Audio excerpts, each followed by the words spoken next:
छात्रों, सुप्रभातम।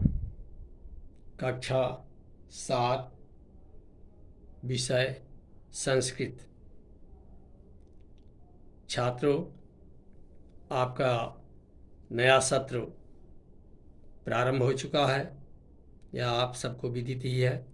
सभी विषयों का पाठन कार्य प्रारंभ हो चुका है। उसी श्रृंखला में आज हम माँ सरस्वती का ध्यान करके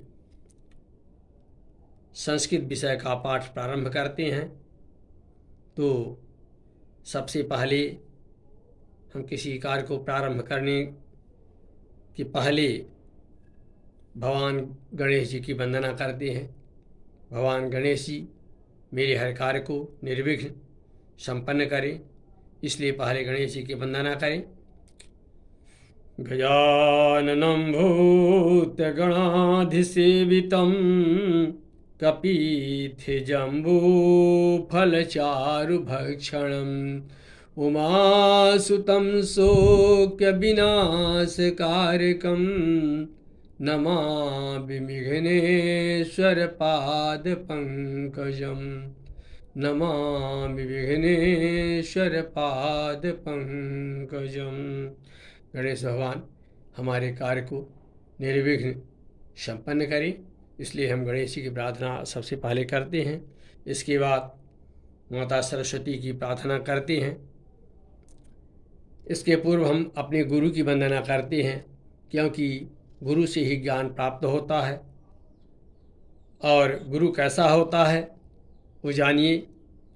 अज्ञानतिमिरे अंधकारस्य ज्ञानाञ्जनशलाकया चक्षुरुन्मीलितं येन तस्मै श्रीगुरवे नमः। ऐसा गुरु जो अज्ञान तिमिरे, अज्ञान रूपी अंधकार से,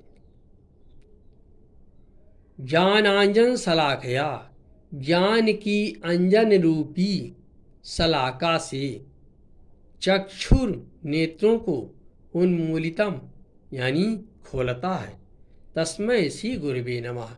हम ऐसे गुरु की प्रार्थना करते हैं, गुरु की वंदना करते हैं। इसके बाद माता सरस्वती की हम वंदना करते हैं। माँ सरस्वती हमें निर्मल बुद्धि प्रदान करें। तो आपके इस पाठ में सर्वप्रथम वंदना है, तो माँ सरस्वती की वंदना ही है, इसे आप ध्यान से पढ़ें। पावका नः सरस्वती बाजेभिर्बाजीनीवती यज्ञं वसुधिया वसुः। पावकः नः सरस्वती, पावका अस्तु बाजे भी यानी हमारी वाणी को, न मानी हमारी सरस्वती जो है पवित्र करने वाली है। हमारी वाणी क्या होती है? सबको पवित्र करने वाली बने। माता सरस्वती जब वाणी में विराजमान हो जाती हैं तो वाणी शुद्ध, निर्मल और ज्ञानदानी बनती है।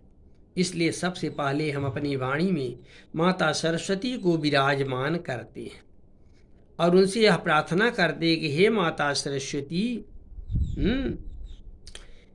हमारी वाणी सबको पवित्र करने वाली बनी। यज्ञम विष्णुधिया वसु, हम अन्न व बल से युक्त हूँ। हम अपनी बुद्धि से धन संपन्न होकर यज्ञ को पूर्ण करने की कामना करें। अर्थ क्या लिखते हैं?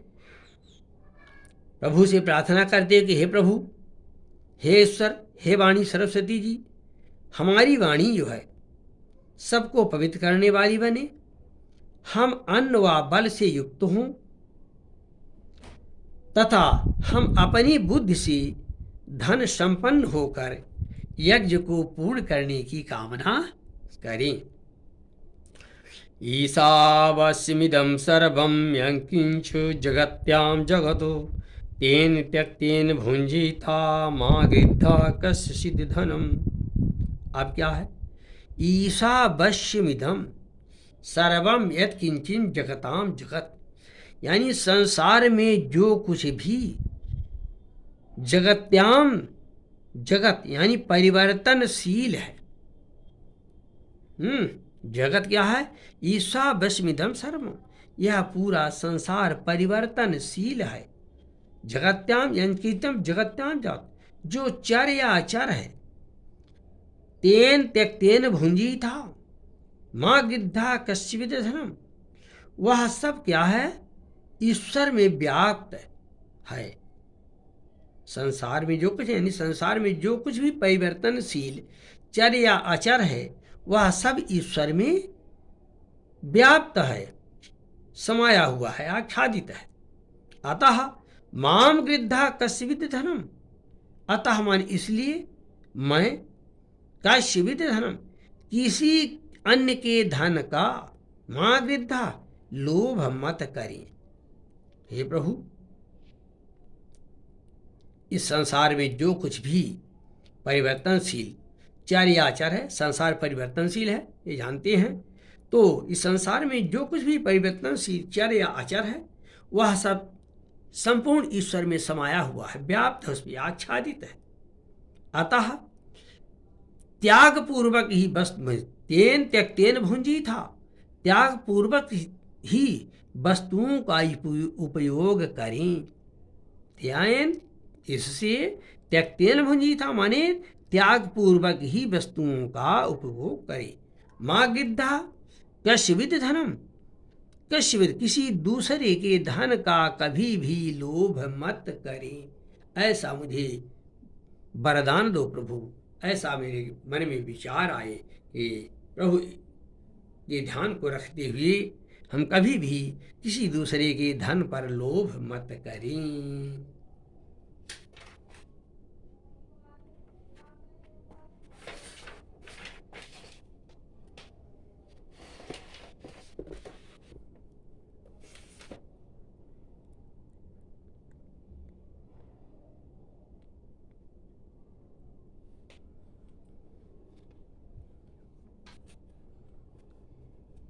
इसके प्रश्न उत्तर देख रहे हैं आप सही गलत में।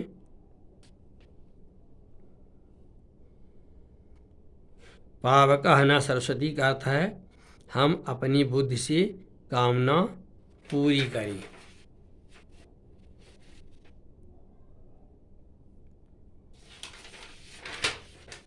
यह एक गलत है।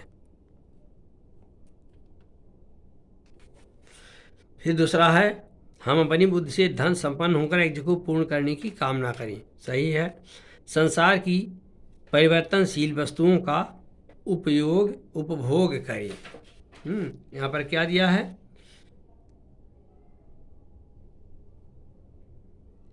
त्याग पूर्वक ही उपभोग करें, परिवर्तनशील। अतः त्याग पूर्वक ही वस्तुओं का उपभोग करें। तो संसार की परिवर्तनशील वस्तुओं का उपभोग करें त्याग पूर्वक। माँ गिद्धा कश्चित् धन का अर्थ है दूसरे के धन का लोभ मत करो।